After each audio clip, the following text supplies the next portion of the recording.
996번째 책 소개입니다. 책에서 일부 내용을 발췌하여 소개드립니다. 책 제목 2030년 돈의 세계지도. 저자 짐 로저스. 출판일 2024년 12월 31일. 상상빌더 한 줄 요약. 세계 3대 투자자가 예측하는 저무는 나라, 성장하는 나라를 알자. 책 소개. 지금껏 보지 못했던 최악의 경기 침체에 대비해야 한다. 짐 로저스.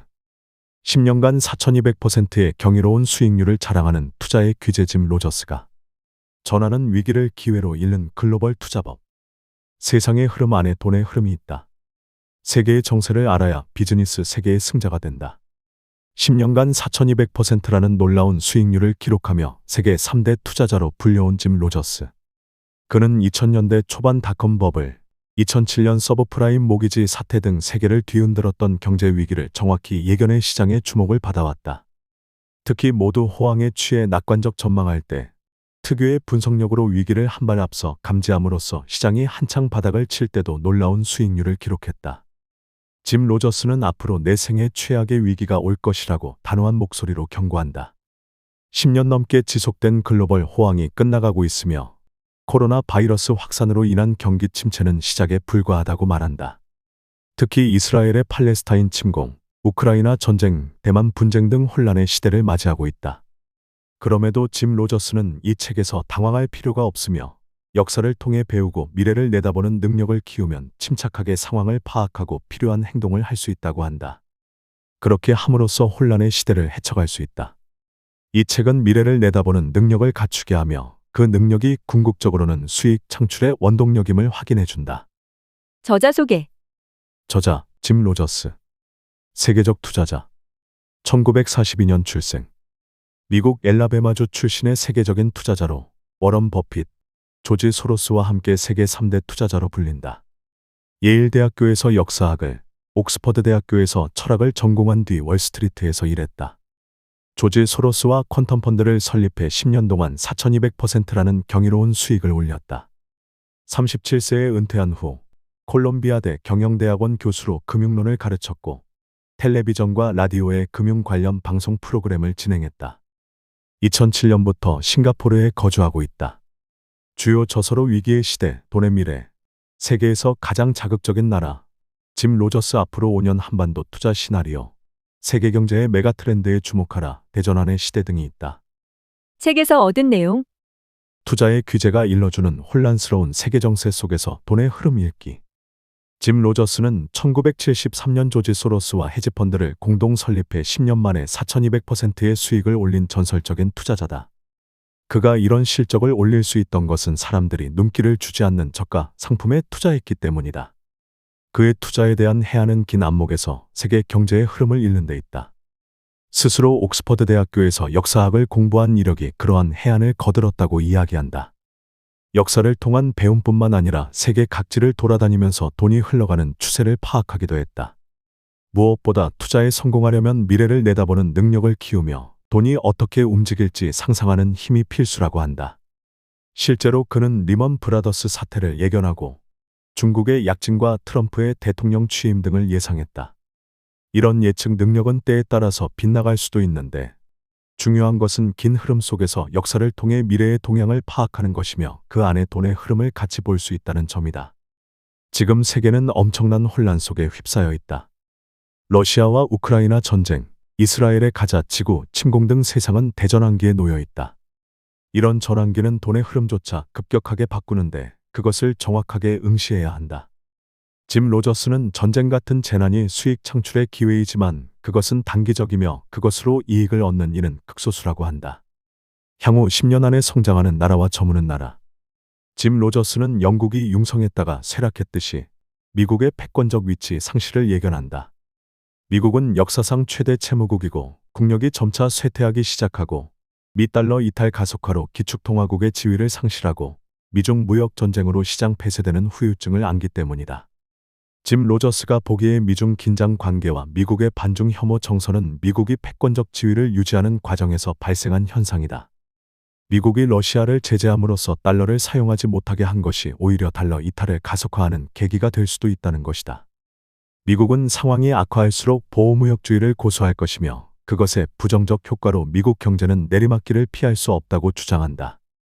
또한 일본의 쇠퇴도 피할 수 없다고 보는데 일본 또한 막대한 채무와 저출산 고령화, 외국인에 대한 폐쇄성 등으로 쇠락의 길을 걸을 것으로 예상한다. 물론 짐 로저스는 일본의 놀라운 경제적 성과를 높게 평가했지만 다시 예전의 번영을 구가하기는 힘들다는 것이다. 아울러 영국과 EU의 쇠락도 전망한다. 반면 짐 로저스는 중국의 부상을 예언하며 현재 미국의 자리를 대체할 것으로 본다. 중국이 구상하는 1대1로는 21세기의 가장 성공적인 경제 프로젝트로 본다. 물론 아직 미국을 대체할 안전하고 큰 수익을 올릴 나라는 없지만 중국이 통화 개방을 계속하면 미국을 대체할 가능성이 크다는 것이다. 또 머지않아 미국을 대체할 패권 국가가 될 것으로 예상한다. 하지만 중국이 현재 긴장 관계에서 전쟁을 선택하게 될 일을 경계한다. 짐 로저스는 또한 현재 전쟁 중으로 상황이 좋지 않은 러시아도 경제적으로 유망한 나라로 판단하고 있다. 사우디아라비아, 우즈베키스탄, 루안다, 베트남, 콜롬비아도 부상하는 나라로 규정한다. 짐 로저스는 돈이 유입되는 나라의 조건으로 나라의 개방성, 유능한 지도자 여부를 두고 있다. 또한 인구 문제도 무척 중요한데 무작정 인구가 많다기보다 국가의 생산성 향상에 유용한 인구 구성을 중요하게 여긴다. 인구의 부족을 해결하기 위해 적극적인 이민을 권장하기도 하는데 이민을 통한 부작용을 최소화하기 위한 방책을 요청하기도 한다. 인구는 한 나라의 장래를 가늠하는 척도로 이해하는데 이는 우리에게도 시사하는 바가 크다. 위기를 기회로 읽는 식견과 안목을 키우는 방법. 짐 로저스는 투자의 기본을 싸게 사서 비싸게 파는 것이라고 했다. 여기에는 타이밍이 가장 중요하다. 어떻게 보면 뻔한 원칙처럼 보이지만 의외로 실천하기 어렵다는 것이다. 투자자는 대부분 강세장만 보고 약세장을 잘 보지 못하기 때문이다. 그는 동일본 대지진으로 일본 주식이 패닉 매도되었을 때도 일본 주식에 투자해서 확실한 이익을 얻을 수 있었다. 사람들이 비관적일 때는 시장에 도전해야 한다. 여기서 무조건 산 주식이나 상품을 찾는 것뿐만 아니라 그것의 장래성을 생각하는 것이 중요하다. 장래성을 측정하려면 거시적 관점에서 변화를 파악해야 한다. 짐 로저스의 투자 전략은 일종의 역발상이기도 하다.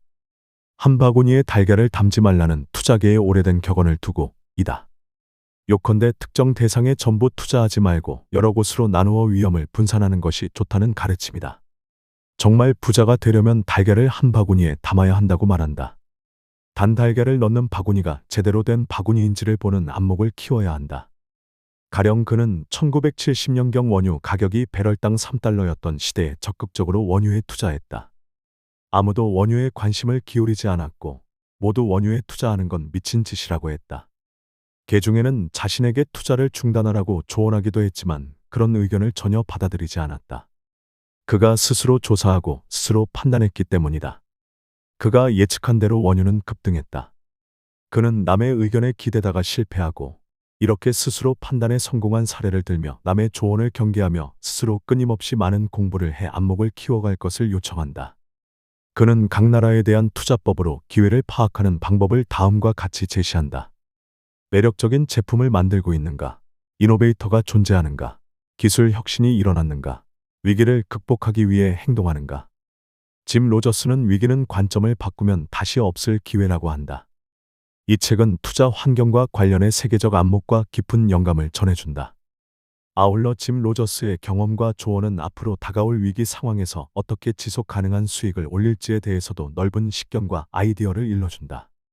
참고로 전쟁이 나면 일부 산업에 자금이 몰리기 때문에 수익을 올리는 기업이 반드시 나온다.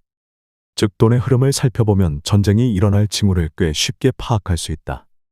특히 무기와 전투기 같은 군수품, 식료품, 구리 등의 수요가 증가한다.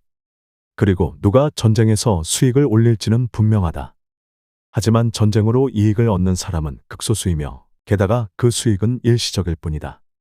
전쟁이 일어났다고 해서 나라 전체가 혜택을 받지는 않는다. 지금 세계에서 성장하는 국가들의 공통점은 저렴함과 극적인 변화다. 저렴함과 변화는 종종 전쟁이나 재해로 인해 발생한다. 전쟁이나 재해가 일어나면 물가와 인건비가 하락한다. 그 순간 뛰어난 리더십을 가진 지도자가 등장하면 극적인 변화를 이룰 수 있다. 향후 10년간 성장할 가능성이 큰 나라에 투자하고 싶다면 이미 전쟁이나 재해가 일어나는지 확인하는 것이 효과적인 방법일 수 있다. 우즈베키스탄은 매력적인 투자 대상국 중 하나다. 지도를 보면 알 수 있듯이 우즈베키스탄이 중국과 지리적으로 가깝다는 것도 좋은 조건이다. 양국은 재생에너지, 디지털 기술, 부하라주의 풍력발전소와 타슈켄트주의 태양광 발전소 건설 사업, 배터리 시스템 구축을 위한 융자 등에서 협력하기로 합의했다. 향후 중국의 존재감이 커지면서 우즈베키스탄이 경제적으로 도약할 가능성도 있다. 쇠퇴하기 시작한 국가는 쇠퇴하고 있다는 사실을 잘 인식하지 못한다. 미국도 마찬가지다.